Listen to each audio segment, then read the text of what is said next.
The journey to this moment began decades earlier, in the cold vacuum of humanity's most distant colony, Prometheus Reach.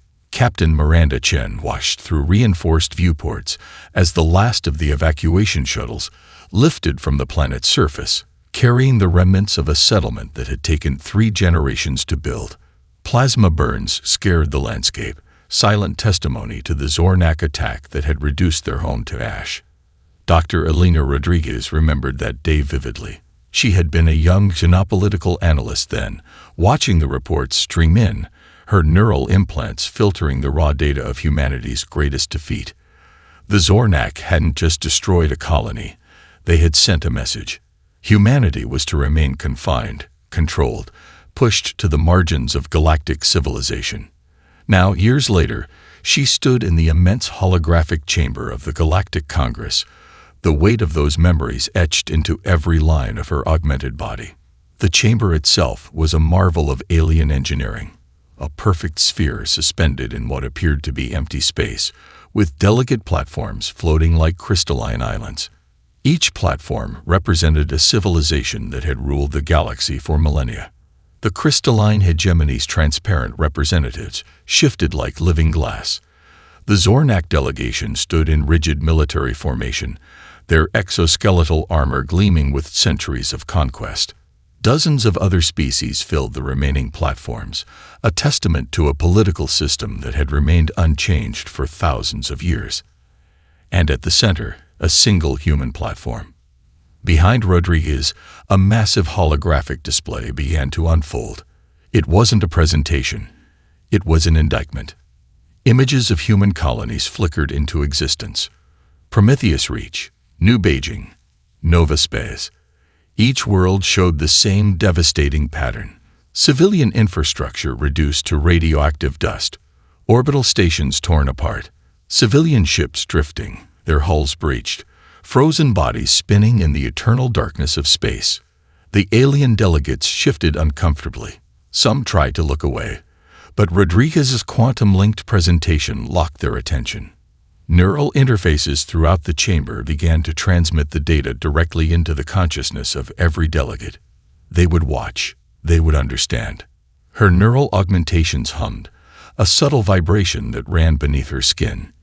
Each implant was a masterpiece of human engineering, adaptive technology that responded to her thoughts faster than any alien system could comprehend. A quantum data spike materialized around her hand, a weapon more dangerous than any plasma cannon. For decades, Rodriguez began, her voice simultaneously translated into 100 alien languages. You've considered humanity a disposable species, a young civilization to be controlled, manipulated, pushed to the fringes of galactic society. The first set of images showed the economic warfare. Trade routes systematically blocked. Human colonies denied critical resources. Diplomatic channels mysteriously closing, cutting off entire human settlements from support. We have documentation of systematic suppression, she continued. Not just military action, but a coordinated effort to prevent human expansion. Economic strangulation, diplomatic isolation, technological embargo. Another wave of images. Human research stations destroyed. Scientific missions mysteriously lost. Promising human technologies somehow always finding themselves in alien patent systems, stripped from their original creators. The Zornak representative, a massive insectoid creature with compound eyes, clicked its mandibles in dismissal.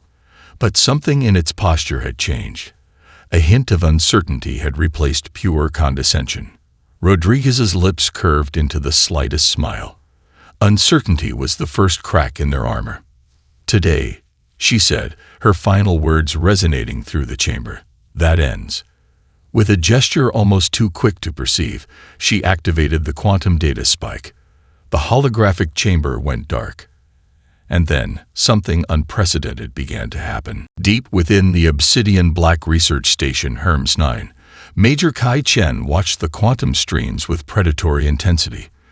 The station hung in the interstitial space between known galactic territories, a ghost of human engineering that couldn't exist according to any official records.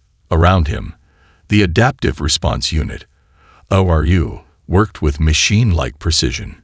Each operator was a hybrid of human potential, genetically optimized, cybernetically enhanced, their brains running complex quantum algorithms faster than most alien supercomputers could process basic calculations. They weren't just soldiers or programmers. They were living weapons, each one a culmination of humanity's most ambitious genetic and technological research. Zornak Communication Hub Alpha is now in our sights, whispered Operative Sarah Okoro, her fingers dancing across holographic interfaces that shifted and morphed like liquid mercury. Intricate neural threads connected her directly to the station's quantum network, her consciousness simultaneously existing in multiple computational spaces. The first phase of the attack was elegance itself. No explosions, no traditional military strikes. Instead, a cascading series of molecular-level infiltrations began to ripple through alien infrastructure. In the Zornak Communication Hub, a seemingly innocuous system update triggered the first wave. Quantum-encrypted packages began to replace critical communication protocols. These weren't simple viruses or traditional malware. They were adaptive algorithms that could learn, modify, and integrate themselves into alien systems faster than any defensive mechanism could detect. Operative Chen watched as the first dominoes began to fall. The crystalline hegemony's quantum network was their pride, a supposedly unhackable system of pure computational logic. Their entire civilization ran on principles of absolute mathematical precision, which made them perfect targets. Begin Quantum Resonance Protocol, Chen commanded, his augmented voice carrying a subtle undertone of synthesized harmonics that could simultaneously communicate across multiple computational frequencies. Across dozens of star systems, hidden human operatives began their synchronized assault. They weren't soldiers in the traditional sense. Some were economic analysts who had spent years embedding themselves in alien financial systems. Others were cultural researchers who understood the psychological weak points of each alien civilization. A Zornak communication relay near the Orion Arm suddenly experienced an impossible event. Its primary communication channels began to generate contradictory signals. Navigation protocols started sending ships in circular patterns. Resource allocation algorithms began transferring critical supplies to non-existent locations. In the crystalline hegemony's primary computational matrix, something even stranger occurred. Mathematical proofs that had been considered absolute for millennia suddenly developed microscopic inconsistencies, not enough to be immediately noticeable, but sufficient to create cascading uncertainty. Target systems are entering computational dissonance, Operative Okoro reported, her voice clinical and precise. Estimated breakdown of logical cohesion, 47.3% and accelerating. What made these infiltrations so devastating was their subtlety. This wasn't about destruction. This was about making the aliens question the very fundamental systems they relied upon. In a hidden research facility on a frozen moon orbiting a gas giant, a team of human synapsecologists had spent decades studying alien computational and social structures. They hadn't just created a hacking system. They had developed a method of technological manipulation that was closer to a form of systemic acupuncture, precise, targeted interventions that would cause maximum disruption with minimal direct damage. Major Chen allowed himself the slightest smile. The aliens had spent millennia believing they understood conflict. They saw warfare as a series of direct confrontations, of overwhelming force. Humanity was about to teach them a different lesson. Initiate Phase 2, he commanded. The quantum streams around Hermes 9 began to shimmer, reality itself seeming to bend around the edges of human technological potential. The first true battle of this new conflict wouldn't be fought with weapons. It would be fought with information, with understanding, with the ability to see systems not as fixed structures, but as fluid, adaptable networks waiting to be transformed. The quantum evolutionary algorithms, QEA, developed by Dr. Hiroshi Nakamura, were unlike anything in galactic technological history. Housed in a secret laboratory deep beneath the ice fields of Europa, These computational entities existed in a state between pure mathematics and living intelligence. Dr. Nakamura watched as the first wave of QEA constructs began their systemic infiltration. They weren't simple programs or even advanced AI. They were computational life forms that could adapt, learn, and transform at speeds that defied conventional understanding of information processing. Each QEA construct was a marvel of human innovation. Developed through a combination of quantum computing, neuromorphic engineering, and biomimetic algorithms, they could deconstruct and rebuild computational systems with living, organic fluidity. Where alien technologies were rigid and hierarchical, these constructs moved like water, finding every crack, every weakness, reshaping themselves instantaneously. In the Zornak communication network, the first QEA construct entered like a ghost. It didn't attack. It observed, learned, understood. The Zornak system was a marvel of alien engineering, a hierarchical network that had remained unchanged for centuries. Communication channels were strictly controlled, with multiple layers of encryption and verification. Each message went through countless checkpoints, a testament to the species' obsession with order and control. The QEA construct began its work with surgical precision. It didn't break the system. It reimagined it. Communication protocols that had been absolute for millennia suddenly found themselves with microscopic variations. Priority channels developed unexpected bottlenecks. Verification algorithms started generating subtle contradictions. Nothing was destroyed. Everything was slightly, imperceptibly changed. Operative Sarah Okoro monitored the infiltration from Hermes 9, her augmented consciousness dancing across multiple computational streams. Initial penetration complete, she reported to Major Chen. QEA constructs are achieving geometric progression of system integration. What made these infiltrations truly revolutionary was their approach to alien technology. Humanity had spent decades studying alien systems, not as something to be conquered, but as complex ecosystems to be understood and transformed. In the crystalline hegemony's primary computational matrix, another QEA construct began its work. The hegemony prided itself on a system of pure logical perfection, mathematical proofs that were considered absolute, computational networks that were supposedly immune to external manipulation. The construct didn't attack the system. It began to introduce microscopic logical variations. A mathematical proof that had been considered immutable for centuries suddenly developed the slightest hint of uncertainty. Not enough to be immediately noticeable, but sufficient to create cascading computational doubt. Major Chen understood the true nature of this assault. This wasn't about destruction. This was about transformation. Initiate phase transition, he commanded, his voice carrying multiple computational frequencies. Across the galaxy, human operatives who had spent years embedding themselves in alien infrastructures began to activate. They weren't traditional agents. Some were economic analysts who understood the intricate flows of alien financial systems. Others were cultural researchers who had mapped the psychological weak points of each civilization. Dr. Nakamura watched the initial results with a combination of scientific detachment and profound wonder. The QEA constructs were doing something unprecedented. They were treating alien technological systems as living organisms, finding ways to introduce variation, to create evolutionary pressure that would force transformation. Computational plasticity is exceeding projections by 237%, an AI assistant reported, its voice a perfect modulation of clinical precision and barely contained excitement.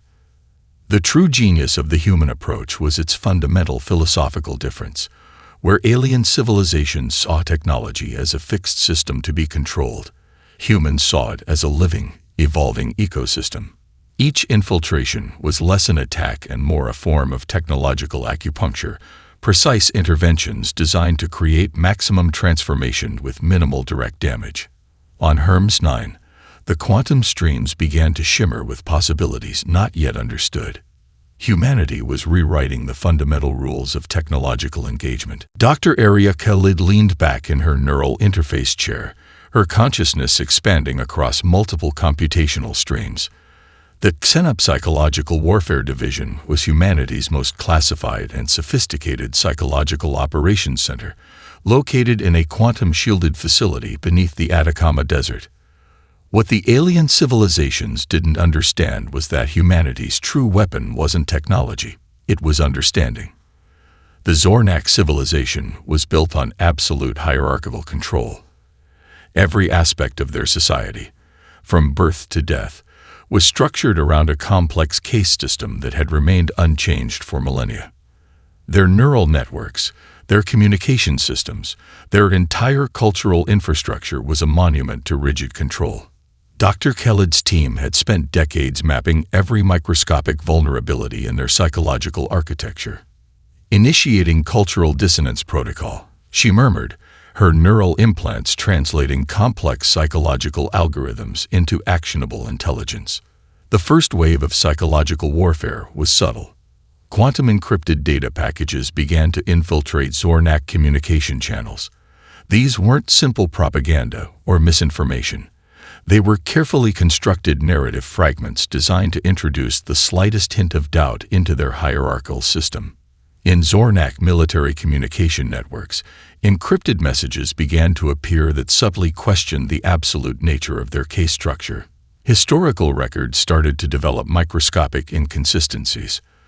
Transmission logs showed the slightest variations in communication protocols that, to a Zornak mind, were tantamount to heresy. The crystalline hegemony presented an even more fascinating target. A civilization built entirely on the concept of pure logical unity, they considered emotional variation a fundamental weakness. Their entire social and technological infrastructure was predicated on the belief that pure logic could govern every aspect of existence. Dr. Khalid's team understood that true psychological warfare wasn't about destruction. It was about introducing variation. Quantum-encoded narrative fragments began to appear in their primary computational matrices. These weren't simple messages. They were sophisticated cognitive puzzles designed to create microscopic emotional resonances. Mathematical proofs that had been considered absolute suddenly developed the slightest hint of uncertainty. A crystalline researcher reviewing a standard computational model would suddenly experience something unprecedented, a moment of doubt. A microscopic emotional response that their entire civilization had evolved to suppress. Major Kai Chen watched the psychological infiltration from Hermes 9, his augmented consciousness tracking multiple streams of data. Emotional variance in crystalline networks increasing, an AI assistant reported. Projected systemic uncertainty, 62.7%, and accelerating. The true genius of human psychological warfare was its understanding of complexity. Where alien civilizations saw conflict as a binary state, victory or defeat, humans understood it as a complex, adaptive system. Each psychological intervention was designed not to break the alien civilizations, but to introduce evolutionary pressure, to create microscopic variations that would force systemic transformation. In the Zornak military communication networks, encrypted messages began to appear that subtly questioned their absolute hierarchical structure. Historical records developed microscopic inconsistencies. Transmission logs showed variations in communication protocols that, to a Zornak mind, were essentially existential threats. Dr. Khalid monitored the psychological cascades with a combination of scientific detachment and profound curiosity. They weren't just attacking alien systems, they were conducting the most sophisticated psychological experiment in galactic history. Emotional variance protocol is exceeding all projections, her AI assistant reported. Systemic uncertainty approaching critical transformation point. The human team had developed something unprecedented, a method of psychological warfare that was less about confrontation and more about introducing variation.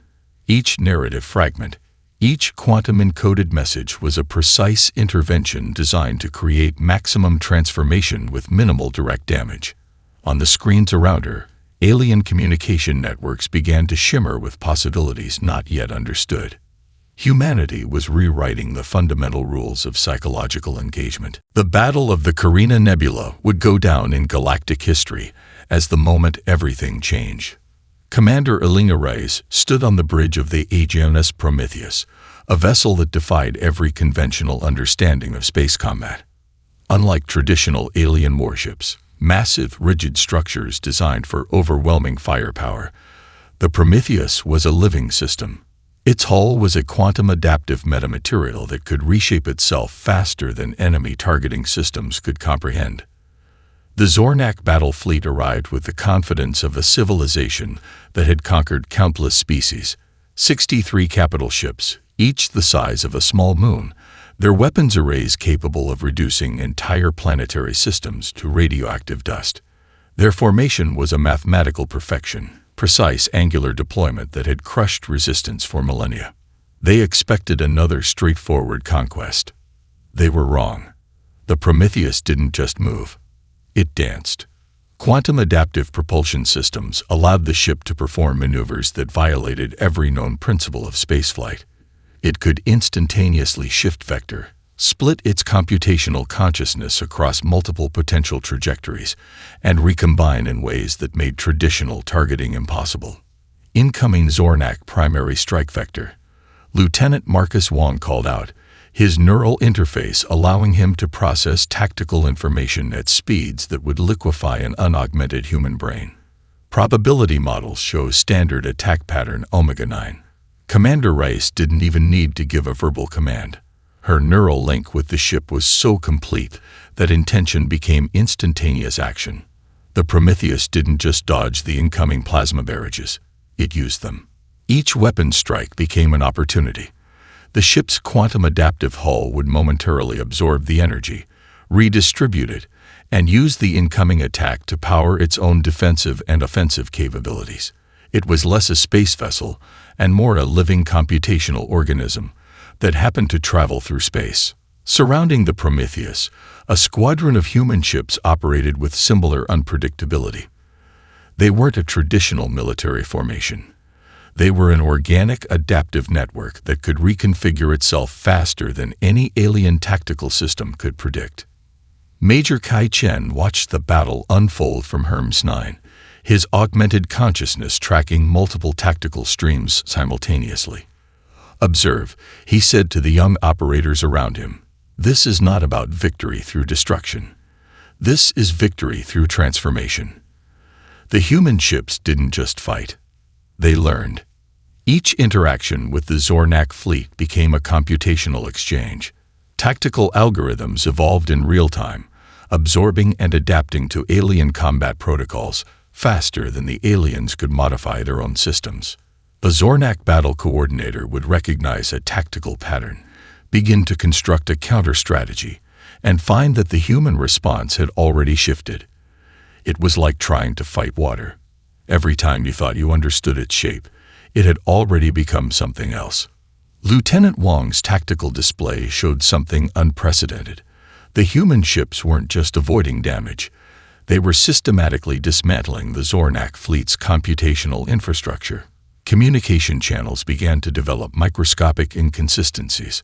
Weapon targeting systems started to generate recursive error loops. Commander Reyes understood the true nature of this conflict. This wasn't about destroying the enemy. This was about rendering their entire systems of conflict obsolete. Adaptive resonance protocol, she subvocalized through her neural link. The Prometheus and its accompanying vessels began to generate complex quantum interference patterns. These weren't traditional electronic warfare techniques. They were living computational fields that could simultaneously exist in multiple tactical states. A Zornak battle coordinator would attempt to track a human ship's trajectory, only to find that the ship existed in a state of quantum uncertainty, simultaneously in multiple potential locations. By the battle's conclusion, not a single human vessel had been destroyed. The Zornak fleet, considered the most powerful military force in the known galaxy, had been completely neutralized without a single traditional weapon being fired. They hadn't been defeated. They had been fundamentally transformed. Humanity had just rewritten the rules of space combat. The psychological pressure begins to crack the galactic concordance from within. Smaller species, long oppressed by the ruling civilizations, start to see humanity not as a threat, but as a potential liberator. Encrypted messages begin to leak, showing how the major alien powers have systematically suppressed technological and cultural development of less powerful civilizations. Rodriguez turns the Congress's own surveillance systems against its members, broadcasting their hidden atrocities across every communication channel.